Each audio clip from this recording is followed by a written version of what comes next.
Hey, welcome!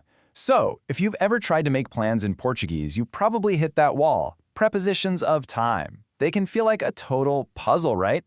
Well, don't you worry, because today we are going to solve it together. Let's just dive right in! Does switching between a, de, and por just feel completely random? Yeah, you are not alone. It's one of the trickiest parts of the language, but I promise you, there is a system. And today, we're gonna crack the code. So here's our game plan. We'll start with the puzzle itself, then figure out how to pinpoint time with a. Then we'll move on to for those bigger chunks of time, and de to define a range. After that, we'll tackle the future and duration, and we'll finish up with a real pro-level tip. Sound good? Let's get started. Okay, first up is the preposition a. I want you to think of a as your laser pointer for time.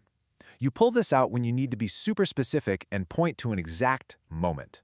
So yeah, it is all about precision. We're talking about a specific hour on the clock or fixed points in the day like noon and midnight. When you need that level of accuracy, AM is going to be your best friend. Let's see what that looks like.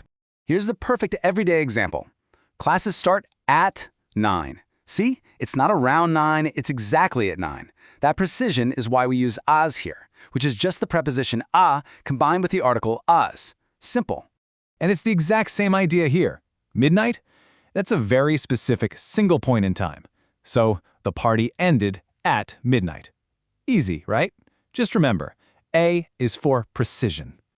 All right, let's build on that. So if a is our laser pointer, our next preposition, is kind of like a container, a big box.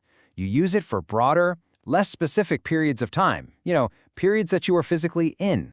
Just think about it for a second. You are in a month, you're in a year, or in a season. These aren't exact moments. They're durations that contain lots and lots of moments. And that's the main job of For example, in winter it rains a lot. Winter is a whole season. It's a container of time. Now here, combines with the article o to become no, but it's the same preposition, just doing its job. And this whole idea applies to even bigger containers too, like a whole year. Let's take 1498 for instance. How would we talk about something that happened in that specific year? Well, exactly like this. He arrived in 1498. The year 1498 is the big container for that historical event. So for months, years, and seasons, you just pop them in the container. Now let's talk about the preposition de. Its main job is actually pretty straightforward. It marks a starting point, especially when you're trying to define a range of time. And here it is in its most classic form, de a, which just means from to. The school year is from September to June. See how de kicks off the time range? It's like the starting block in a race. Okay, let's go ahead and tackle a pair that gets confused all the time, para and por. But honestly, when you put them side by side, the difference becomes crystal clear. One is for deadlines and the other is for a duration. Okay, so here's the key difference. Para sets a deadline. Like in this example, I need the letters ready by 6 p.m. It points to a specific endpoint in the future. Por, on the other hand, measures a span of time, like keeping a book for a week. So just think, para for a deadline, por for a duration. All right, you ready for the pro-level move? Seriously, getting this distinction right is what separates the intermediate speakers from the advanced ones. It's all about how you talk about something you do regularly versus something that just happened once. Check out the contrast here. For a habit, something you always do, on Sundays, you use ao domingo. But to talk about a specific last Sunday, you switch to no domingo. It's a small change, but it makes a huge difference in meaning.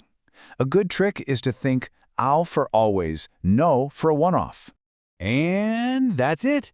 We've unpacked the whole puzzle box. So let's just do a quick final review to make sure each preposition's main job is locked into our brains. Just remember, A is your laser pointer for precision, M is your container for those broader periods, de marks the start of a range, para sets a firm deadline, and por measures the duration. 5 prepositions, 5 clear jobs. You've got this. And there you have it, the logic behind Portuguese prepositions of time. See, it's not so random after all, is it? The only real question now is, what are you going to plan first? Thanks so much for joining me.